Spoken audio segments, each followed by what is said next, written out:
My name is Harper Evans. I used to believe I was the only daughter in a picture-perfect family in Charleston, where every framed photo whispered love. But one Sunday afternoon when I came home to grab my wallet before heading to Mom's birthday party, I accidentally overheard a conversation behind a slightly ajar door. "She's not blood, she doesn't know anything." It was my husband's voice, and my sister's. I froze, heart pounding like a drum. They were talking about me. About an identity I had believed in for 29 years. "Have you ever heard your own name?" Spoken with contempt by the people closest to you. If you've ever felt like a stranger in your own family, leave a comment below. Don't forget to like and follow the channel. Because right now I'm about to tell you what happened when I discovered I was the daughter of a woman buried in silence. I stood still behind the door, breath caught in my throat. What I heard wasn't a misunderstanding. It wasn't a cruel joke. It wasn't a strange dream after a long afternoon nap. It was the truth. And it shattered everything I thought I knew about my life. I don't remember how I left the house. Only that I never made it to Mom's birthday party. I walked straight to the beach near our home where my father once taught me to ride a bike. Or at least, I used to believe he did. The waves lapped softly at the sand, whispering with each swell. Not blood. I sat on a sun-bleached wooden bench, heart racing, as Emily's words echoed through my head like a curse. That evening, after the sun had dipped fully behind the palms and I had run out of excuses to hide, I returned home. Margo was sitting in the living room, a glass of red wine in hand, her gaze a little tired but completely calm. She looked at me as if everything was still normal. "You're back? We need to talk." I didn't circle around it. I didn't want to perform anymore. Margo set the glass down slowly. "About what, sweetheart?" I clenched my teeth. "About not being your biological daughter." The air seemed to freeze. Margo didn't respond right away. She looked at me for so long I thought she hadn't heard. Then she tilted her head slightly, her voice eerily composed. "Who told you that?" "I heard Emily and Noah talking. You knew, everyone knew, except me." Pause. Then Margo stood and slipped on her cardigan like she'd suddenly felt cold. "Harper," she exhaled, "you've always been my daughter. I raised you from infancy, whatever Emily said, maybe. Then who are you? And who was my real mother?" My voice hardened. I felt like I was speaking to a stranger. No longer the woman who once read me bedtime stories or held me when I failed my college entrance exams. It all felt like a role she had played. Margo looked at me and for the first time in my life I saw fear in her eyes. "You don't need to dig up the past, Harper," she said, voice trembling. "It'll only hurt you." I went silent for a few seconds, then nodded and turned away. I didn't sleep that night. Every corner of the house seemed to whisper stories I had never been told. At 3 a.m. I walked down to the basement. The air smelled of dampness and dust. There were old cardboard boxes I had once been told not to touch. After some searching I found it, a worn brown leather suitcase with a rusted metal clasp. Inside were the scattered remnants of a woman I had never known, but who looked eerily like me. A purple wool scarf, a children's book written in Spanish, a necklace with a broken clasp. And buried among old documents, I found a copy of a birth certificate. My name. Mother, Lucia Rivera. Father, not listed. I sat down on the cold cement floor, hands trembling as I held the paper. In a faded red note scribbled beneath the remarks section, it read, "Mother died in a household accident. 7-month-old infant transferred to temporary guardian, Margo Evans." My head was spinning all the stories, your first high fever, your first steps on the backyard grass. They could have all been fabricated. I folded the paper, tucked it into my pocket, then carefully lifted each item as if it might crumble to dust. I didn't know why Margo had kept the suitcase. Maybe guilt. Maybe she thought I'd never be brave enough to step into that basement. But I had. And I had found the truth. Back in my room, I remained in front of the mirror for a long time, wondering, whose face is this? Is it Harper Evans, the girl Margo gave a name that never truly belonged to her? Or Harper Rivera, the daughter of a woman named Lucia who had been erased from every family story? I didn't have the answer, I only knew one thing. In the morning, I'd return to the basement. And this time, I'd open every box. I'd trace every thread they tried to bury. I needed to know who Lucia was. I needed to know why she died and why everyone kept me in the dark. Because if my memories were fabricated, then I would be the one to rewrite the truth. The next morning, I woke up feeling like part of my heart was still trapped in that basement. I had read the birth certificate so many times I had memorized each crease. The name, Lucia Rivera, burned into my mind like a stranger I now had to learn to love. Though something deep inside me already knew she was my blood. I opened my laptop and searched through public medical archives, hoping for any trace. I started with the hospital where I was born. St. Margaret's Community Hospital, a small facility on the outskirts of Charleston, now converted into a rehabilitation center. Most records had been digitized, but those from nearly 3 decades ago were blurry and incomplete. I spent the entire morning calling records offices, requesting a copy of Lucia's death certificate. Under cause of death, it read, "Accidental fall, closed case." But in the margin a small handwritten note in blue ink stopped me cold. Signed, Irene McCall, RN. I found her through the State Nurses Association. She had retired years ago and now lived in a quiet riverfront town nearly 2 hours from Charleston. I sent her an email explaining that I was the relative of a former patient named Lucia Rivera and hoped to speak about what happened in 1995. To my surprise, Irene responded almost immediately. The email was simple but unmistakably direct. "If you truly are Lucille's daughter, I believe it's time the truth is told." 2 days later, I drove to that small town. The wind from the marshes brushed against the car windows, mixing salt and damp moss in the air. Irene's home was modest, with a white picket fence and blooming jasmine vines. She waited for me on the porch, white hair tied back, eyes sharp despite being nearly 70. "You have your mother's eyes," she said as soon as she saw me.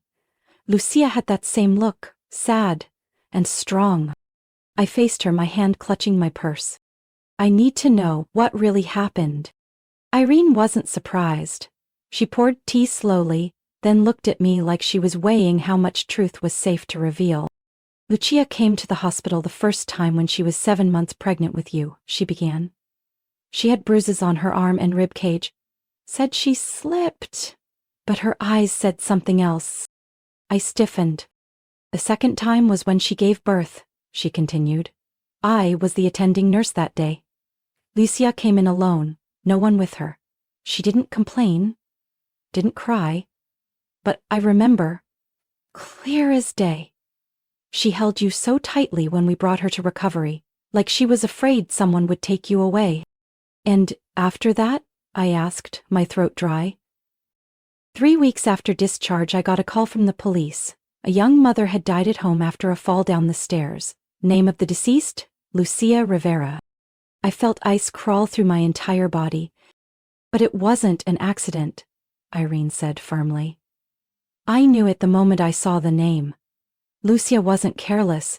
And I remember, just 3 days before she died, she came back to the hospital and asked if there was a way to temporarily place her baby in a women's protection program. She said she was scared, that the man who was trying to hold on to her had once choked her during an argument, that he didn't want to lose custody. She was preparing to file for divorce. She had already submitted the paperwork. What was his name?" Irene stared at me for a long moment, then opened the drawer of the wooden table by the porch. She pulled out an old, yellowed envelope containing a copy of a police intake report, dated August 18, 1995. The name of the accused, Douglas A. Evans. My hands shook as I held the paper, reading each line like barbed wire piercing through my chest. "I didn't know anything. Douglas, he was the one who raised me." "Not raised," Irene said, her voice dropping. "Hayne became your legal guardian after Lucia died. The paperwork was completed suspiciously fast. I remember filing a request to reopen the case, but it was closed quickly. There was no autopsy. And no one did anything?" "Margo Evans was his new wife at the time," she said. "And she was also the one listed in the application as your temporary foster mother. She had strong connections in the community. Everything was quietly swept away."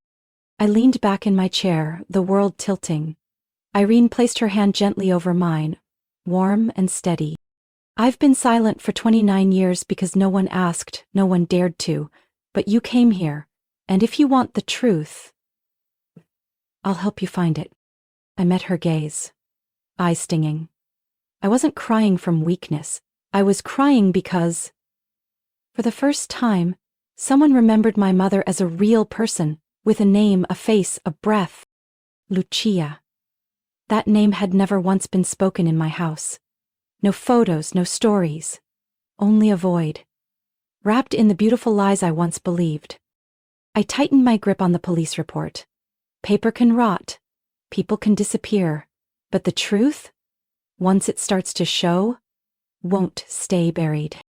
And I wouldn't let my mother be erased from history ever again. I returned to Charleston over the weekend, carrying the police report Irene had given me and a heavy ache inside. Like something that never got the chance to breathe had been buried too soon. I needed to know more. Not about how my mother died, but about what she left behind. What I believed had been quietly stolen, just like her very existence. I went to the law office listed in the old estate records. James Whitlow, a man in his 60s who had been the Evans family's attorney for years. His office sat in a red brick building with a black shingle roof and a faded brass sign reading, Whitlow and Associates, STE, 1984. The receptionist asked me to schedule an appointment, but when I placed my birth certificate and a copy of the original will I had found in the basement on the counter, she froze. "You're Harper Rivera?" I nodded. She held my gaze for a moment, then whispered, "I'll let Mr. Whitlow know right away." A few minutes later, I was invited into his office. Attorney Whitlow had tousled silver hair and gold-rimmed glasses. He looked at me as though facing a ghost from the past he'd hoped would never return. "Miss Evans, or should I say Rivera," he began. "I'm here to ask about my mother's will, Lucia Rivera," I said, taking the seat across from him, "and why I was never told she left anything for me." He sighed, opened a drawer and pulled out an old file. "I suppose. It's time. I was the one who drafted both versions of your mother's will," he began. "The first one was created right after you were born. Lucia wanted to leave her entire estate, including the house on Greenway, a savings account and a small scholarship fund she had started for single mothers, to Harper Rivera. That is, you." "And the second?" "It was submitted about 3 weeks after Lucia's death," he paused. "It stated that Lucia had been deemed mentally unfit, thus voiding the original will. The assets were transferred in full to the legal guardian, Douglas Evans." Leave the blood rush to my head. "And you believed that? That a woman who had just given birth wasn't mentally competent?" Whitlow's expression tightened, as if bracing for impact. "No, I didn't," he said slowly, "but I was told to believe it." I leaned back. "You were threatened?" "Douglas came to see me, said Lucia had mental issues before the birth. Claimed she'd been under treatment. Told me that if I didn't certify the new version, he'd sue me for legal malpractice regarding the first one. I had a family, a reputation. I'm not proud, Harper. You helped erase a valid will. You stole from a child. You destroyed a mother's final wishes." My voice was flat. "I know. I kept the original, but I was too afraid to expose it. I never thought you'd come back. Never thought you'd find out." He stared at the file in front of me. "I want copies of every document, the original will, the intake report, financial transactions. Any paperwork you ever signed with Douglas.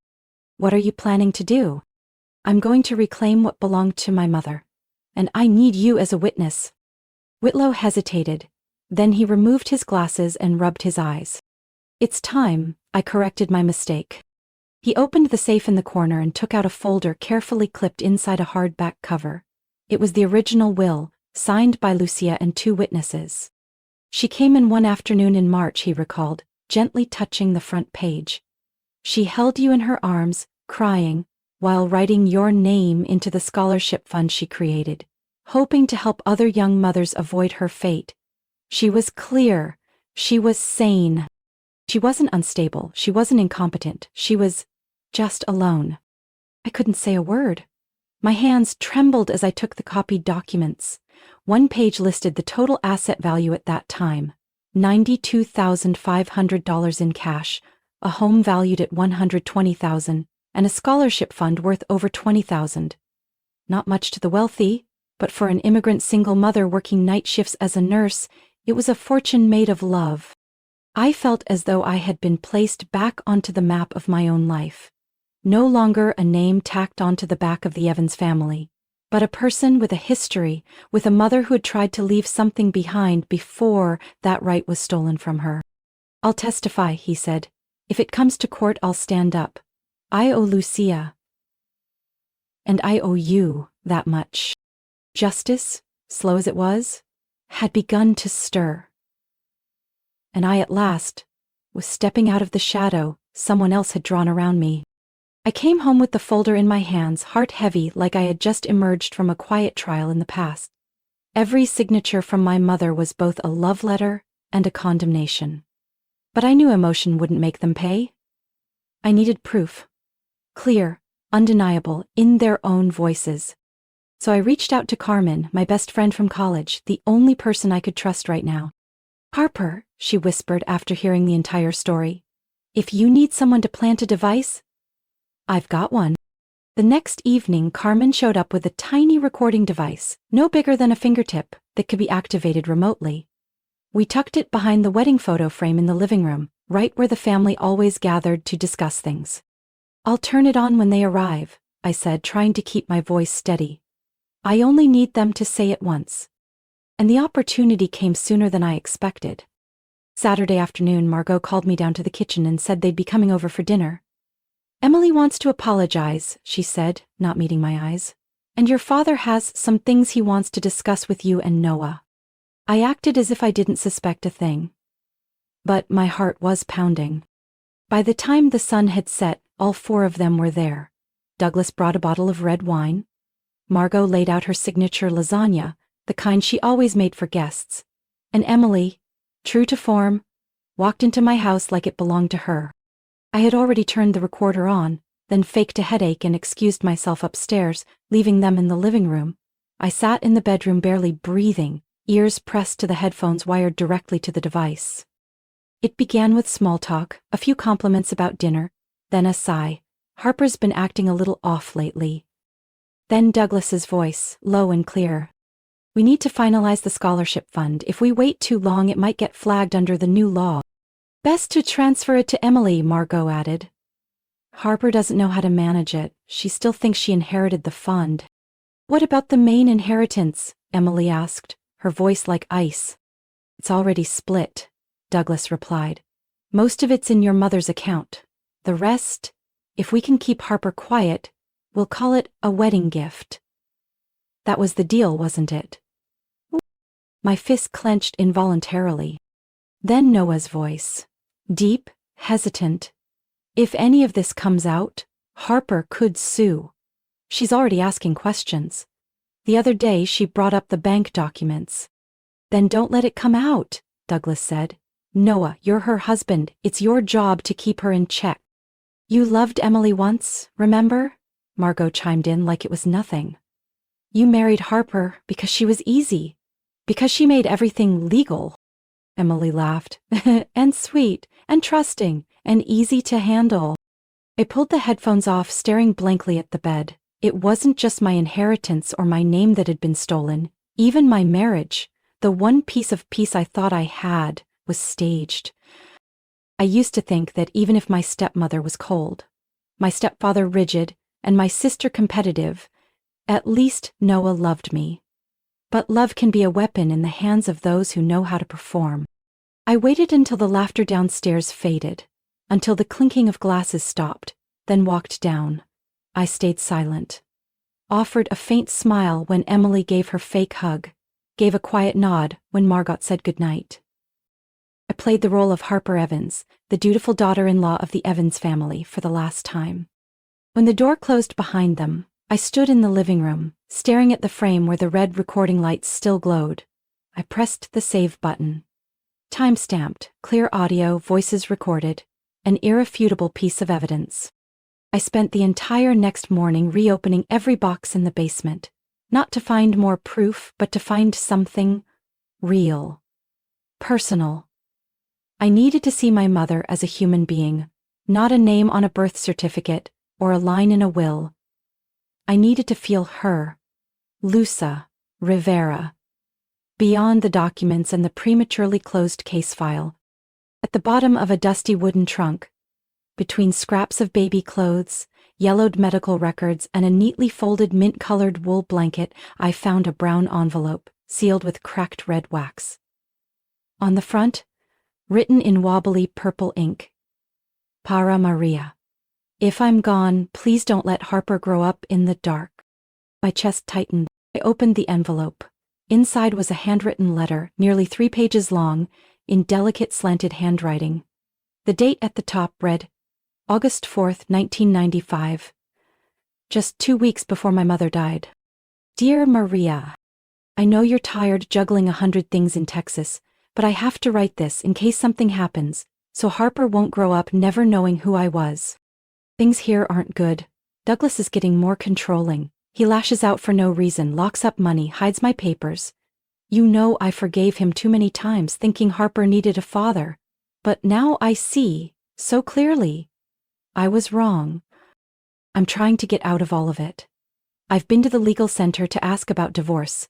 Remember that lawyer from before, Whitlow? He agreed to help me. But I know Douglas won't let me go easily. I'm not writing to complain, I'm writing to ask you. If the worst happens, if I'm gone, please find Harper. Don't let them treat her like property. She is the only light in my life, Maria. The only reason I haven't given up. My tears fell on the page, blurring the final lines. Inside the envelope was a small folded note, faded blue with age. My mother's handwriting again, shorter this time. Like a final whisper. If something happens, let her know the truth. She is the only light in my life. I clutched the note in my hand, feeling like I was touching her hand, but only in someone else's memory. It burned and comforted all at once. I tucked the letter into my coat pocket, then immediately opened my phone. I searched for Maria Rivera, Texas plus Catholic Church. After some digging, I found a listing for Sister Maria Rivera, currently living and working in a small convent on the outskirts of San Antonio. I sent an email with a photo of the letter. Less than 15 minutes later, I received a reply. Harper, if it's truly you, then thank God you survived to this day. Call me anytime. I've waited nearly 30 years for this call. Less than 3 days later, I arrived in San Antonio. The convent where Aunt Maria lived in seclusion was a simple stone compound, surrounded by heavy-laden orange trees and whispering oak groves. She stood waiting at the gate, small in frame, hair nearly all silver. But her eyes, they were unmistakably mine. We embraced for a long time. She didn't ask anything right away. She simply held my hand and led me to the back garden, where a stone bench sat beneath a canopy of green. You look heartbreakingly like Lucia, she said, tears in her eyes. I don't remember anything about her, I whispered. I only learned her name a few weeks ago. She gently squeezed my hand. Because they didn't let you remember. I told her everything I'd uncovered.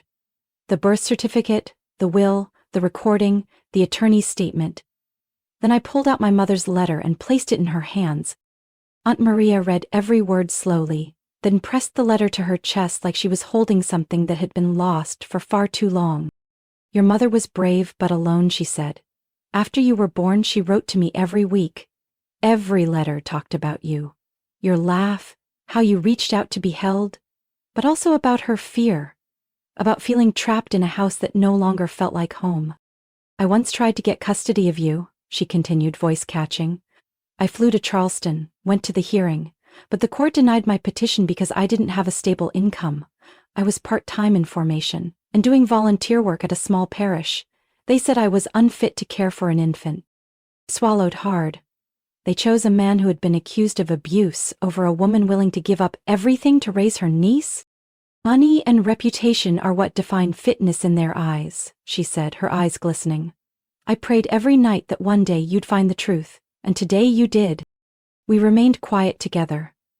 The wind rustled through the trees like the whisper of memory. I no longer saw my mother as a faded shadow in a case file. I saw her as a young woman, holding her baby late at night, writing to her sister in fear and fragile hope. A mother who fought for me in the only way she could, through words. And I, by finding them, was finally learning how to love her fully. It took me 3 days to organize everything: the documents, the evidence, my mother's letter, the recording, and the original signed will. I printed copies, numbered each page, labeled each file, carefully, like preparing for trial. But, in truth, I was only preparing for dinner.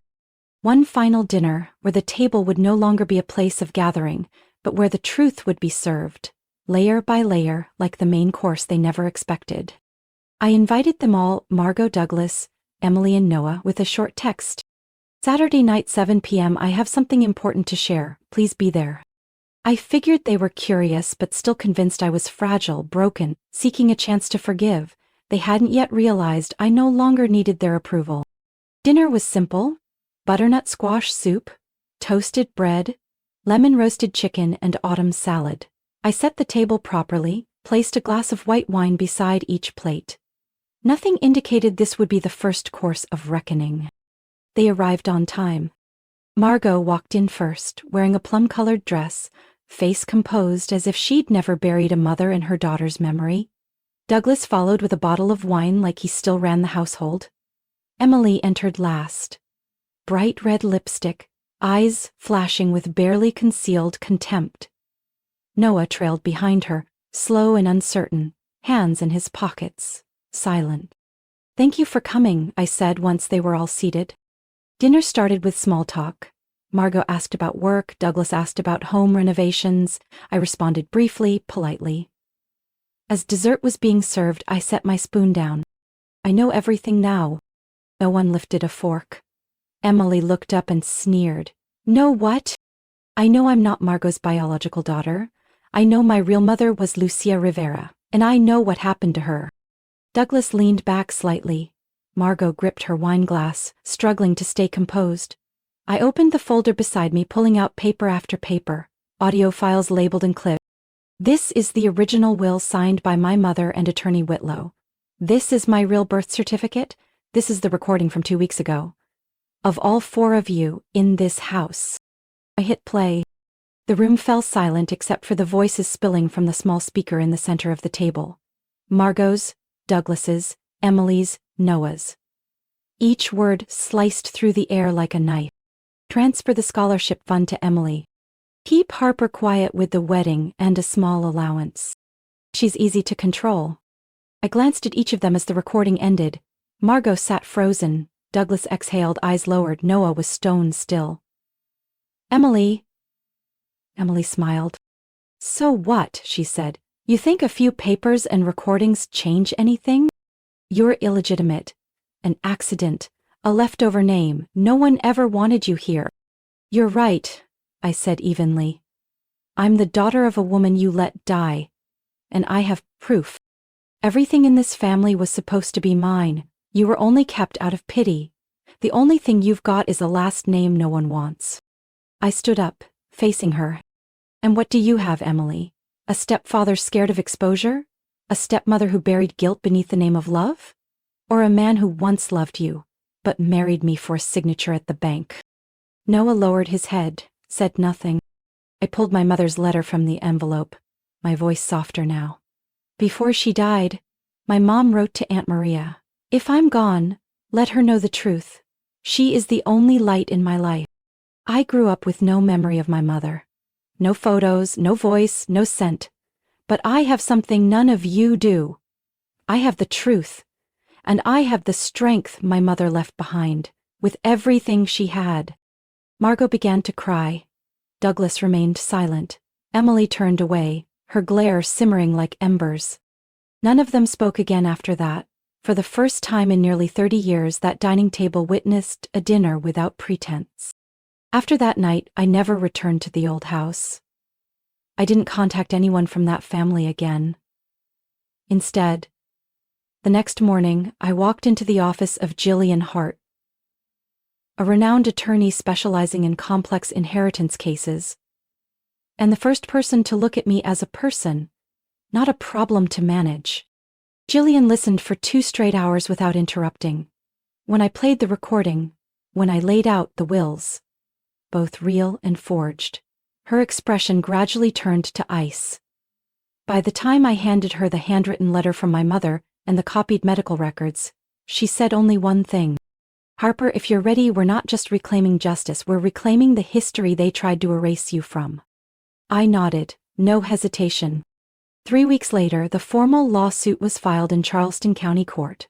Harper Rivera v. Douglas Evans, Margo Evans, Emily Evans, and Noah Matthews, on charges of will forgery, inheritance theft, accessory to suspicious death, and conspiracy to commit financial fraud. The media began paying attention when the altered will and suspicious scholarship fund transfer were listed in court records. I stayed silent publicly, but in the closed hearing room the truth surfaced, layer by layer. With forensic expertise and modern technology, a special state team was dispatched to reconstruct the scene of Lucia Rivera's death, based on the medical file copy I had retrieved. After nearly 30 years, what seemed lost revealed new traces on the staircase railing. The pusher's height, the angle of impact, the force, all matched to a 3D model. And then the result flashed on the screen, like a blow to the silence. The imprint matched the height and dominant right-handed force of Douglas Evans. Jillian placed her hand over mine as the judge read the findings aloud. I squeezed back. Not from fear, but because, finally, after all these shadowed years, my mother's name was spoken. In truth, in the following hearings, Margo was forced to admit she knew Lucia had called the police the week of the accident. She had even been present at the house that night. But when asked why she didn't report the fall, she repeated the same sentence. "I thought she slipped." Jillian's voice stayed steady. "And you believe a woman holding her baby in the middle of the night somehow slipped without a single mark on either hand?" The entire courtroom fell silent. Emily, on the other hand, acted like she was the victim. In front of the court, she sobbed, claiming I had destroyed the family, that I was ungrateful for being raised with her parents' money. But when the documents showing the scholarship fund had been transferred into her name were presented, along with the recording of her saying, "Just let the girl sign, she doesn't understand anything, 1 wedding dress and she's done," those tears turned into nothing more than a cheap performance. Emily was stripped of her inheritance, the scholarship fund was frozen, pending further review in the next court session. Noah didn't appear at the first 2 hearings, but at the third he showed up, sitting quietly in the corner, hands trembling. When called to testify, he admitted, "I loved Emily, but they made me marry Harper to keep the assets in the family. I knew it was wrong. I didn't think it would go this far." Jillian asked bluntly, "Did you participate in the plan to transfer the scholarship fund, force the marriage, and forge legal documents?" Noah gave a slow nod. "Did you or did you not threaten Harper that if she refused to sign over her financial rights, you would file for divorce along with fabricated psychological records to revoke her inheritance?" Noah broke down in tears. Not out of remorse, but because he knew it was over. In the end, the judge ruled Douglas Evans was officially indicted for second-degree murder in the reopened 1997 case. He was taken into custody on the spot. Margo Evans was sentenced to 12 months probation and fined for being an accessory to concealment and will forgery. She was ordered to step down from all leadership positions in the family foundation. Emily lost all inheritance rights, had every account tied to the scholarship fund suspended, and was banned from accessing any property linked to my mother's name. Noah Matthews was charged with conspiracy to commit fraud and financial coercion through marriage. I stood there for a long time, not out of regret, not out of anger, but because I knew. The truth couldn't return what was lost, but it could open a door. For the first time, for me to live under the name my mother gave me, Harper Rivera. No permission, no apology, no longer hidden in the dark. I remained in the state civil registry office, eyes fixed on the certificate bearing my new identity. Or rather, the long-buried one finally brought to light. For the first time in my life, the name Harper Rivera appeared. Complete, official, without hyphens, without the note, adopted daughter of Douglas and Margo Evans. I signed it. My hand didn't shake. The clerk smiled, handed me the paper and said softly, "Mrs. Rivera would be proud." I stepped out of the building, into the gentle March sunlight of Texas. It felt like it had been waiting to welcome me home all along. Aunt Maria greeted me with a long embrace. Her house sat on the outskirts of Austin. Warm brown brick, a wide porch, and blooming magnolia trees. Nothing grand, but from the very first step I felt safer than I ever had in any Evans estate. She didn't ask how long I planned to stay, she just handed me the keys and said, "Stay as long as you need. But don't leave because you feel like a burden. Leave only when you're ready to start something for yourself." I chose to stay. 3 months later, I took a part-time job at a local high school as a student counselor. Not a fancy title, not a big paycheck, but for the first time I listened to kids like I once was. Kids trapped in families where hurt had no name. I met a girl named Anna, 12 years old, always looking down, always apologizing for things no one blamed her for. When I asked, "Who do you think is at fault?" she answered, "Probably me, because I was born." I sat in silence for a full minute, then said gently, "I used to feel the same way, but someone once wrote to me, 'You are the only light in my life.'" Anna didn't fully understand, but her eyes no longer darted away. I knew then I had chosen the right path. On the first legal anniversary of my mother Lucia's death, adjusted by the court after the ruling, I held the launch event for the Lucia Rivera Foundation, a small nonprofit with its first office inside a repurposed campus building at the University of Texas. A sign at the door read, "Protect the light, reclaim the truth." The foundation's mission is to provide legal and psychological support to minors who lost loved ones to domestic violence, were wrongly removed from biological guardians, or abandoned by the very systems meant to protect them. Aunt Maria was the first to sign the founding board. Jillian Hart became our honorary legal advisor, and I, as founder, didn't take the title of director. I chose survivor and witness. There were no celebrities at the launch, but there was a reserved row for former classmates of my mother, people who had once heard Lucia play violin at the tiny church every Sunday. One elderly woman approached me, took my hand and said, "Lucia once said, 'If I have a child, she will never be locked in silence.' Today you kept that promise for her." I turned away, hiding my tears. That night, back home, I opened the old wooden box Aunt Maria had kept for decades. Inside were a wooden comb, a piece of lace veil, and a small brown leather notebook. On the first page, in soft, slanted handwriting, "If my daughter finds this notebook, it means she survived the storm. Let her know she was never an accident. She was the most beautiful thing I ever brought into this world." I closed the notebook, placed my hand on my chest, and whispered into the dark, "Mom, I'd returned to my real name."